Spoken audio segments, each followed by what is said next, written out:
Пайғамбар мен бай. Ерте заманда бір елде ит пен мысықтың тілін білетін пайғамбар өмір сүріпті. Оның бай досы болыпты. Бірақ ол ит пен мысықтың тілін білмейді екен.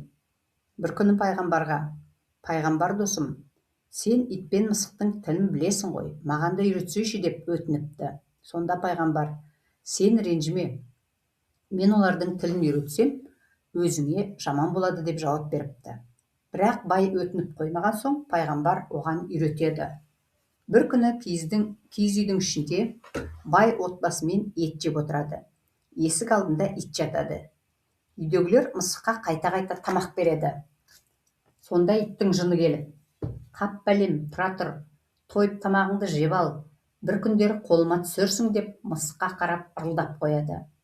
Сонда мысық айтады: "Мен сенің қолыңа түспеймін, мияу, жылы жерде пырылдап ұйықтаймын, маған рахат, ал сен болсаң далада қой соңында сүмеңдеп жүресің, мияу". Мұны естіген үй иесі өзінің кемірген сүйегін итке лақтырады.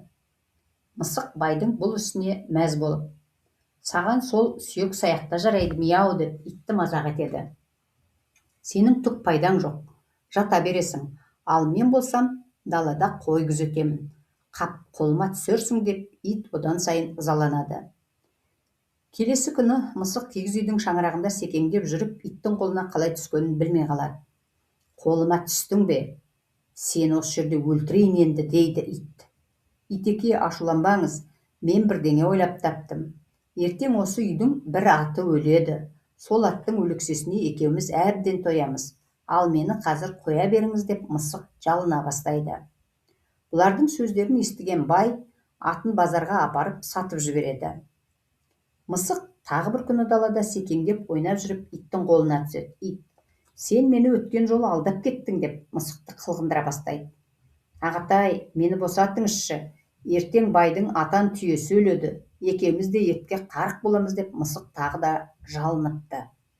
"Жарайды, бұл сөзіңе де сенейін" деп ит оны тағы да босатады. Мұны естіген бай атан түйесін де сатып жібереді. Мысық ойнап жүріп, иттің қолына үшінші рет түседі. "Сен мені тағы да алдадың ғой" деп оған ит тап береді. "Кешіріңіз, мен сізді алдаған жоқпын. Бай мен атаған малдарын сатып жіберді. Ертең байдың өзі өледі. Бай өлген соң қазандағы етті айдаладаға тастайды. Соған екеуміз тоямыз" дейді мысық. Бұл сөзді естіген бай өзінің досы пайғамбарға келеді де мысықтан естігенін айтып болып: "Енді мен не істемекпін" дейді. "Өлетін болдым ғой" дейді. "Мен саған айтып едім ғой, олардың тілін білсең, жаманшылыққа ұшырайсың" деп. "Енді Құдайға құлшылығыңды жасап, үйшіңе айтып, өлімге дайындала бер" дейді пайғамбар. Бай үйіне барып бәрімен қоштасады. Келесі жұмада мысықтың айтқаны келіп, бай өледі. Байдың бәйбішесі мен тоқалы дүниеге таласады. Сол жерде ұрыс басталады. Ит пен мысықтың ауыздары майланып, иессіз қалған қазандағы етке тояды.